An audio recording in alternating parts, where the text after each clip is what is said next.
was watching me long before I knew. I went back and forth for months about whether I should ever tell this story. Even now, writing it makes my hands feel cold, but keeping it to myself has been worse. It feels like the truth rots when it stays silent. This happened during my sophomore year at a university in the northeastern United States. I won't name the school. I was an English major, very focused on my grades because I planned to apply to law school after graduation. That detail matters more than I realized at the time. That semester, I enrolled in a small upper-level course on romantic literature. There were about 25 students, mostly juniors and seniors. The professor gave the lectures, but the real power in the class belonged to the teaching assistant who ran our discussion sections. His name was Roar. That was genuinely what everyone called him.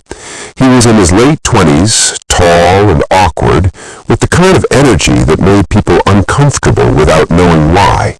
He hated silence, which was unfortunate because our class was painfully quiet most days.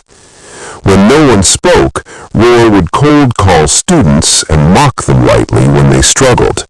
It made participation feel risky. There was only one student who never seemed bothered by it, Luke. Luke was confident, tall, and clearly popular on campus. He was in one of the top fraternities and had a way of breaking tension with humor that didn't feel forced. When he spoke, it was obvious he had actually done the reading. People listened to him. Because participation affected our grades, I started speaking up more often. Before long, it was usually me and Luke carrying most discussions. Roar seemed to like that. He nodded when I spoke, expanded on my ideas, and praised my first essay extensively. He wrote long comments in the margins, not just corrections, but agreement. I felt seen, validated. Then things changed. He began focusing on me more than necessary, holding eye contact too long, asking follow-up questions only to me, commenting on how I phrased things instead of what I said.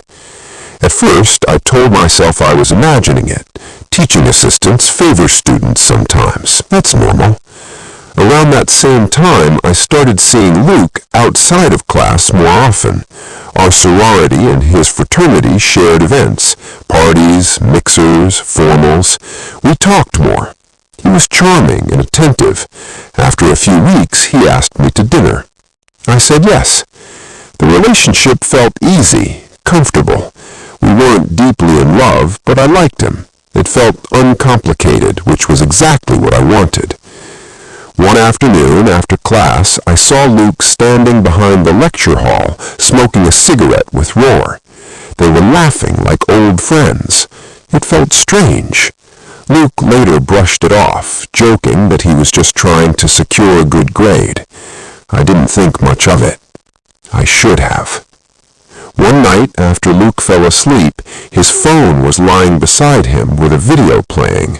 I know I shouldn't have looked, but curiosity won. What I found made my stomach drop. Photos of me. Dozens of them.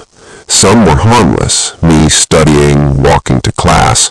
Others were intimate. Some were photos I had sent him, but many of them I had never taken, at least not knowingly. I didn't confront him that night. I told myself I was overreacting. Maybe he'd taken screenshots during video calls.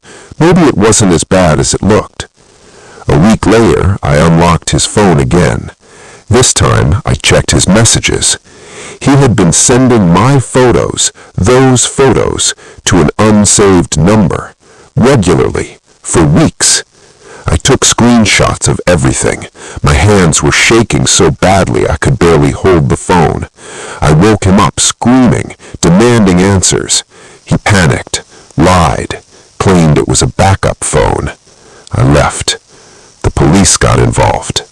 The unsaved number belonged to Roar. Luke confessed quickly.